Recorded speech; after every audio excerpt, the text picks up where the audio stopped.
You guys have any opinions about this ChatGPT thing? I don't even know what you're talking about. Yeah, and do you know what I'm talking about? ChatGPT.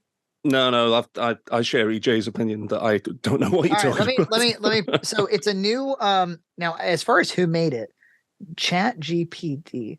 Who made it? If this is a fucking NES ROM hack, No, this has nothing to do with Felix the Cat. Well, I would know if it was an NES ROM. yeah, no, true. It'd be behind I'd you. be right more now. familiar. Who was it built by? I don't. Well, it was built by Open API. I'm sorry, Open AI. So it's an AI chatbot, and for free you can interface with it now. And so it's a large language bot. And so the idea is that it takes like a tremendous amount of human language, and it can, in a matter of seconds, respond with pretty sophisticated language directly to a question that you ask it. And like, for instance, it can predict the third word when you present it 2 words, like accurately predict the third word based on like large samples. And so if you tell it like, yeah, you know, it's in that regard, it's a pretty advanced search engine in as much as it doesn't need to go to a specific website to get you its answer. Kind of like Google does that with its search results to some degree, but this is like taking it to the next level. So it's borderline psychic. Yeah. I mean, and so you know, when you consider like if it can be that good, and it's sometimes it's like hilariously bad and really way off, but not normally. Normally, it's giving you something pretty damn good. Okay. And if it's that good, then how good will it be in 2 years? And how good will it be in 5 years? Yeah, that's kind of there's a really good I don't know if you guys have read much Isaac Asimov stuff, but there's a fantastic, you know, he's the guy who came up with you know, like the 3 laws of robotics. You know, like a robot can never harm a human, a robot can never harm itself unless it's, you know, like preventing the harm of a human, and it can't you know, do whatever.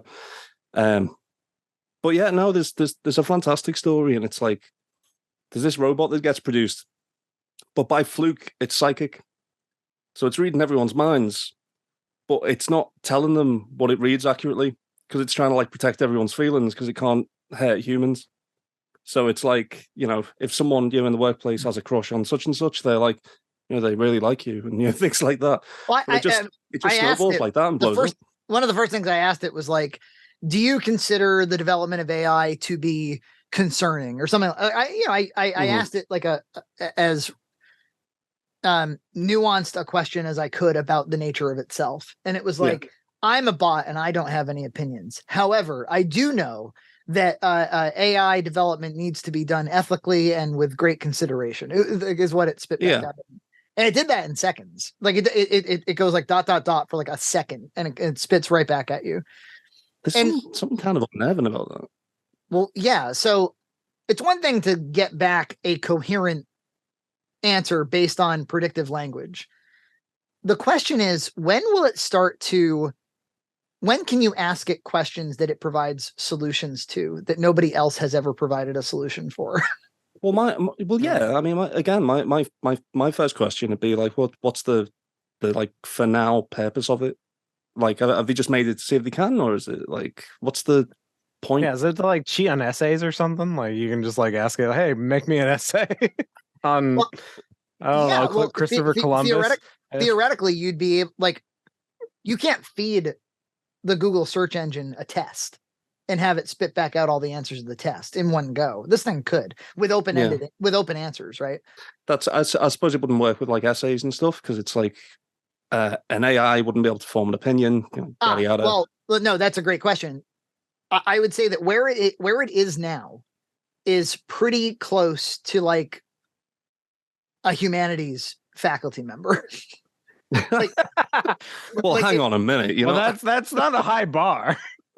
Well, that's what I'm saying. Is like, it's kind of early in its career here, and so like it's spitting back things at you that you wouldn't necessarily know. Like, so how do you like? Not to bring it back to James Rolfe, you know, you don't need Newt when you have this thing, because this thing will write your Monster Madnesses for you. You know, pretty like you don't need to rip things off of Wikipedia. So but that's just phrasing, because like it's really good at grammar, it's really good at sentence structure, it's really it's good at language because it's sourcing from language.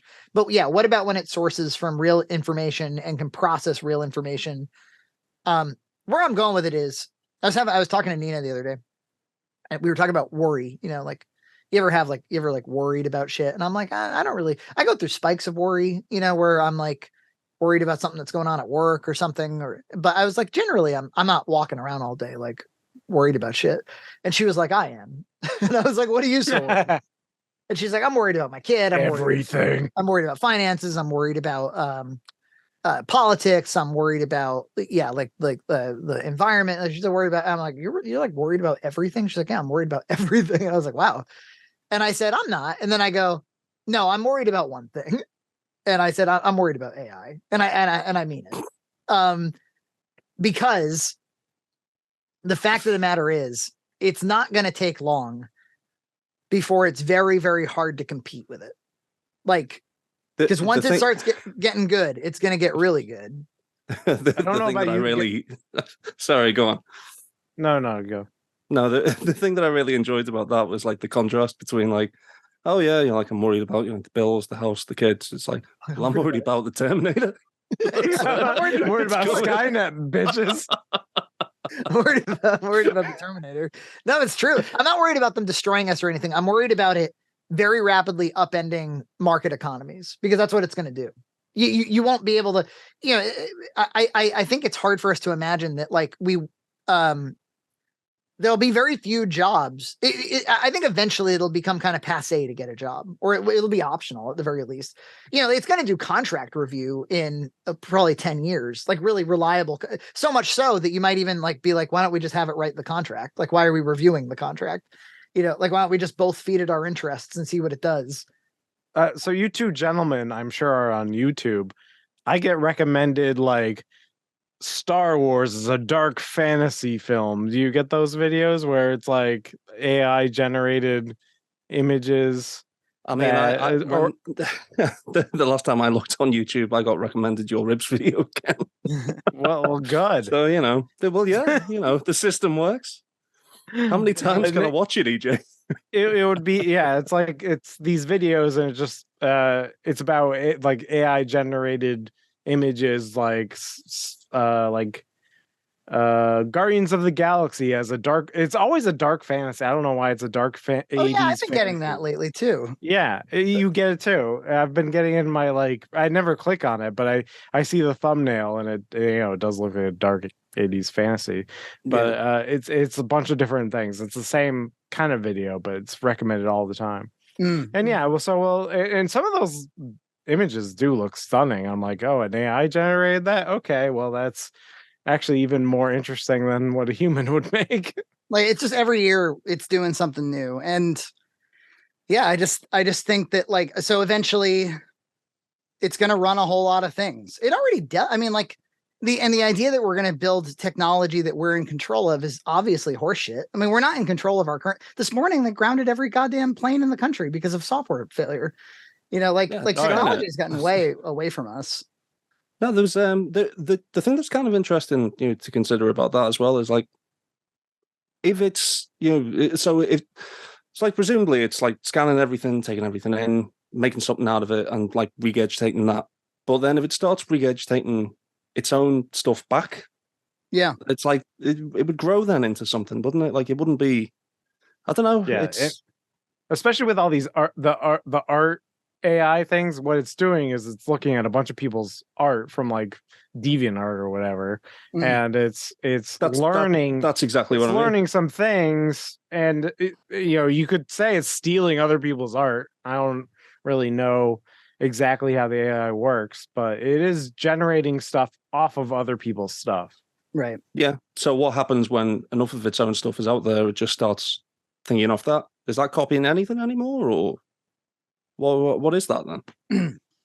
Well, the sky will be black. The Terminators will be stepping on our skulls. Piles of skulls. Frankie's skull, EJ's skull, Dan's skull, just stepped on by a robot. I don't know. I don't. if you want, look, there's always some nerds in our comments that hate our takes or whatever. Look, I'll say this to you, nerds. I think if you could uninvent it, now would be a good time. Or if you could stop, if you could stop advancing, now would be a good time.